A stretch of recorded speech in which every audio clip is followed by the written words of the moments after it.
Hi, my name is Alexandria Taliaferro, and this is my submission for the Student Speaker Competition. 4 years to last a lifetime. That was the slogan of my high school, the Academy of Mount St. Ursula, the oldest all-girls Catholic school in New York State. I remember joking about the phrase with my classmates all throughout our first few years of school, using it sarcastically or laughing about how cliche it seemed to us at the time. However, as we approached the end of our senior year and began to make post-graduation plans, the weight of that phrase suddenly began to sink in. By the time we got to graduation, I don't think any of us could say those words without bursting into tears. While 4 years to last a lifetime is not the official slogan of this school, those words have never rung more true to me than when looking back at my time here at the George Washington University. 208 weeks, 1,460 days, 35,063 hours. No matter which way you choose to phrase it, that's exactly how long many of us have spent working on our degrees here at GW. When you break down the numbers, 4 years doesn't really seem like that long at all. And yet, in those 208 weeks, or 1,460 days, or 35,063 hours, we have accomplished and experienced so much. I originally planned to talk about the thousands of volunteer hours that the class of 2016 has logged, or the amount of money raised by the senior class gift campaign.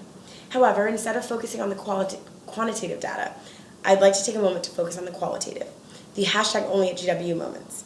Being a student in the heart of the nation's capital provides you with many unique opportunities that students from all across the world can only dream about. Capitol Hill internships, White House garden tours, lectures on politics, education, civic engagement, and the arts from people like Tony Kushner, Anderson Cooper, and Justice Ruth Bader Ginsburg. The list goes on and on.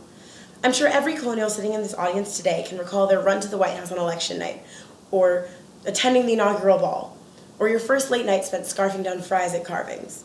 And while being a college student isn't always sunshine and rainbows, let's face it, we've all watched the sun rise from a desk in Gelman at some point during our time here. Being able to call myself a colonial has somehow made it all worth it.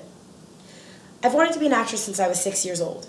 However, after the death of my father in 2006, I realized that as the child of a newly single parent, we would never be able to afford to send me to a university, let alone one where I could study theater. That all changed when during my senior year of high school, I received an email from GW's Department of Theater and Dance asking me if I would like to audition for a presidential scholarship in the arts, a program sponsored by GW that provides scholarships and rigorous training for students who show creative and intellectual prowess in their select artistic field.